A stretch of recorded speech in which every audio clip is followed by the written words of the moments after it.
I think pressure is if you've hunted a spot one time, you just, you pressured it. You might not know it, but 3 days, 4 days after you've walked in and out, the deer knows you're there. Yep.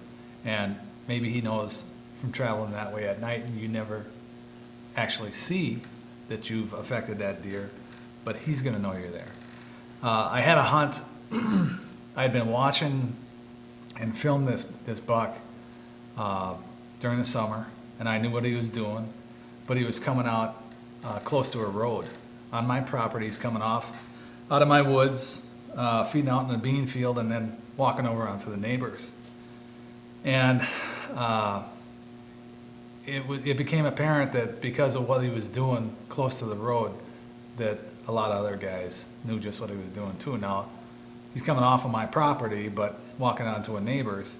I'd go out there, sometimes there'd be 3-4 cars waiting for him to come out just before dark. And so I knew I'm not gonna be the only one hunting this buck. Opening weekend comes, and where my farm is, it's real hilly country.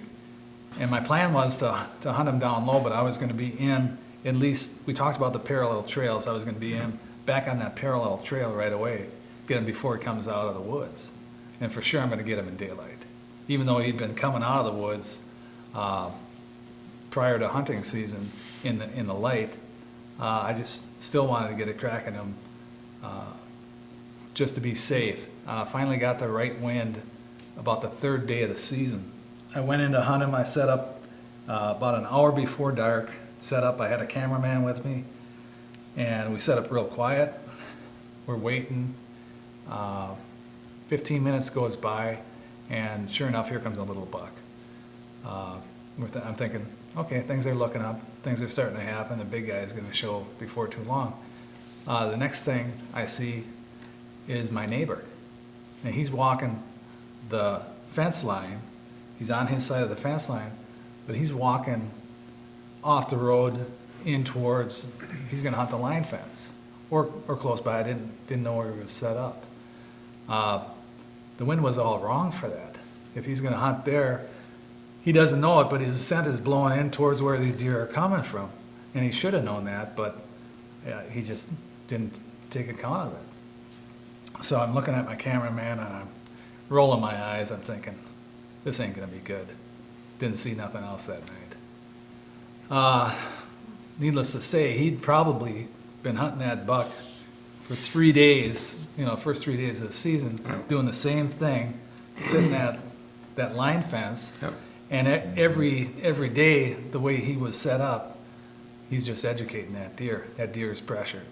The next morning, we came out, and from the road, we could see his ladder stand was set up on the line fence. And that's, now we're thinking, well, this deer is gonna relocate. Yep. Or going nocturnal. Yep. So we went on, I hunted some other stuff, and I gave it a while. Came back 2 weeks later, and I had trail camera set up on the field edge. Checked the trail camera, and the buck was coming out. Still kind of in a different spot, but he's coming out just after dark. And I happened to think, well, he's still on my property. I know where the bedding areas are. If he's coming out just after dark, I think I can get on him. But now instead of hunting him close to the field edge, I got to go back to his bedding area. And I did that. And the first night I did that, it happened to be a warm night, 75 degrees or something like that. And I thought, there's a water hole real close to this bedding area.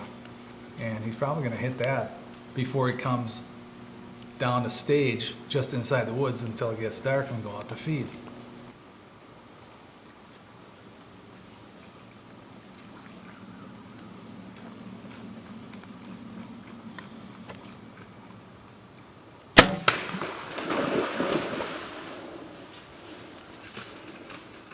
I hit him up high at a steep angle, and I didn't like the hit, so I backed off until this morning. Got Christopher, Noel, and Jared, and we teamed up on him.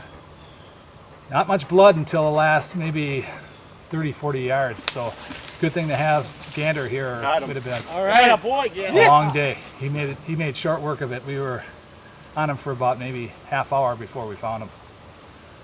Didn't bleed much because of no exit wound, but boy, I'm happy with the results. 12 pointer actually. He's got a split brow and a real big body. Real happy with him. Yeah, I like that. So you got, Yeah, you yeah. you're hunting a deer, but you're also got to be aware of what pressure is going to do to him. Yeah. In this case, it was a neighbor that, Yep. without knowing it, created my hunt 2 weeks later. Yep.